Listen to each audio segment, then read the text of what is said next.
Assalamualaikum warahmatullahi taala wabarakatuh.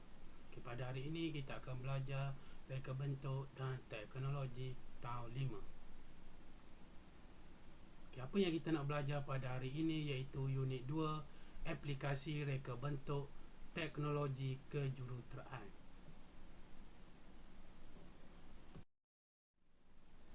Apa yang kita nak belajar pada hari ini iaitu penghasilan projek. Kita tengok kepada standard kandungan 5.1, reka bentuk produk menggunakan tenaga boleh baharu.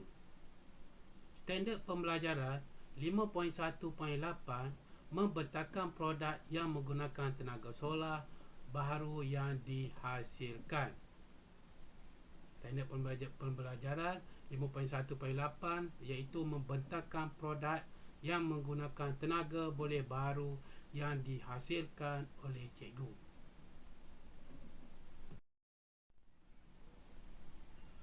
Kita akan tengok kepada membuat persembahan projek kipas solar. Sebenarnya, projek kipas solar yang telah siap dibina perlu dipersembahkan kepada rakan sekelas. Sekiranya projek kipas solar dilakukan secara berkumpulan, maka semua ahli kumpulan perlu terlibat dalam persembahan projek tersebut. Membuat persembahan projek kipas solar. Bagi membuat persembahan projek yang menarik, anda semua boleh menggunakan perisian MS PowerPoint semasa proses persembahan projek. Selepas pembentangan projek, kawan-kawan boleh bertanyakan atau memberikan soalan ataupun pendapat tentang projek yang telah dihasilkan. Semasa hendak membentangkan projek yang kita buat, kita haruslah mengamalkan kesederhanaan apabila bertutur semasa membuat pembentangan di hadapan kelas dan suara perlulah jelas. Oleh itu, perkara yang perlu diceritakan kepada ahli kumpulan anda ataupun di kelas anda iaitu nama kumpulan. Nama kumpulan anda. Apa nama kumpulan anda? Nama projek. Sebenarnya projek yang kita buat iaitu kipas solar. Lakaran atau gambar lakaran terbaik yang dipilih, lukisan kerja projek, alatan dan bahan,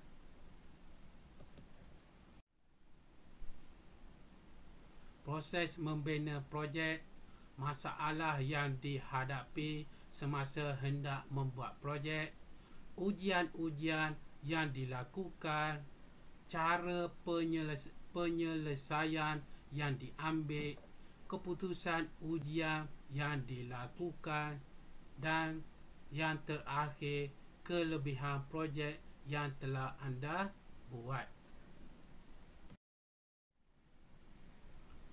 Sekarang kita akan menceritakan lakaran yang telah kita buat.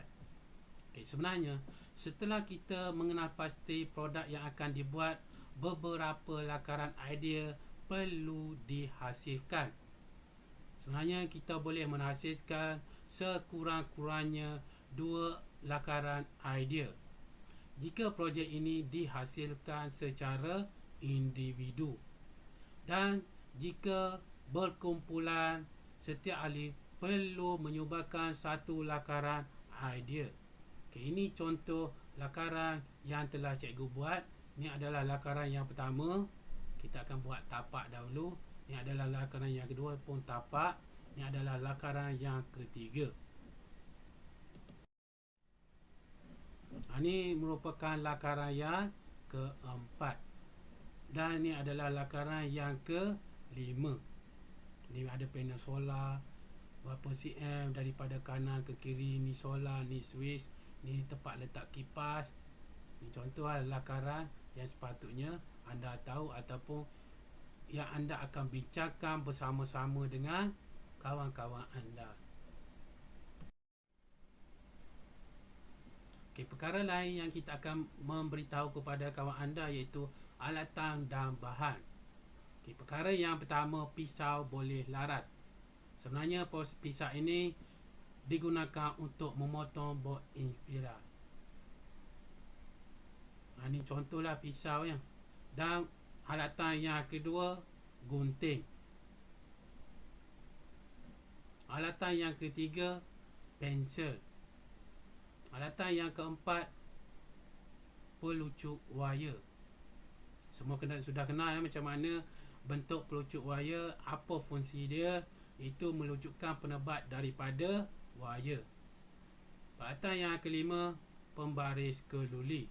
Apa fungsi pembaris keluli? Mungkin kawan anda tidak tahu. Sebenarnya pembaris keluli berfungsi untuk mengukur dan memindahkan tanda jarak pada bahan projek. Alatan yang seterusnya iaitu pemutar skru pilik. Apa fungsi sebenarnya? Sebenarnya pemutar skru pilik ini mengetat dan melonggarkan skru pilik pada bongkah penyambung. Dan yang kelima, alas pemotong. Sebenarnya ia untuk melapik bahan untuk dipotong dengan menggunakan pisau. Kan kita akan tengok kepada peralatan yang seterusnya. Ini adalah contoh bahan yang akan kita gunakan. Yang pertama, rok perekat panas dan pisau perekat panas dan pistol perekat panas. Yang kedua, bahan yang kedua iaitu bongkah penyambung. Bahan yang ketiga, kipas. Dan bahan yang keempat, motor. Dan satu lagi, suis, gelugar, batan aiskrim dan sebagainya. Sekarang kita akan tengok kepada proses membina projek. Proses yang pertama iaitu mengukur dan menanda bahan projek. Yang kedua, memotong. Proses yang ketiga, memasang tapak. Proses yang keempat, memasang badan. Manakala proses yang seterusnya iaitu yang kelima, memasang komponen elektrik. Yang keenam, menyambungkan wayar. Yang ketujuh, melengkapkan projek. Dan yang terakhir sekali, menguji projek. Ini adalah perkara yang paling penting iaitu menguji projek yang telah kita hasilkan, iaitu kipas solar. Apa yang cikgu nak ceritakan di sini iaitu ujian-ujian yang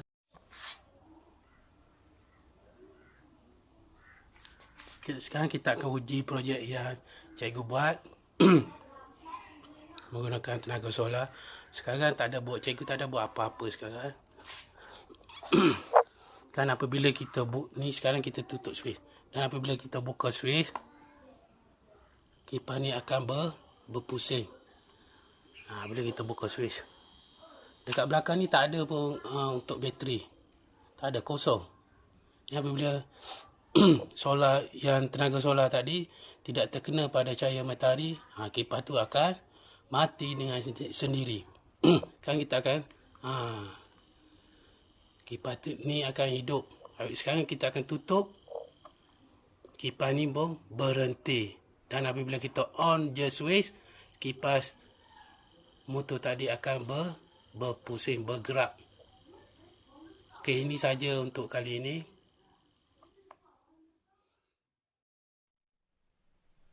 Sekian dahulu untuk kali ini. Terima kasih. Jangan lupa untuk subscribe, like, share dan komen video Cikgu Azmi. Dan kita akan jumpa lagi untuk tajuk yang akan datang. Sekian dahulu. Assalamualaikum warahmatullahi taala wabarakatuh. Bye.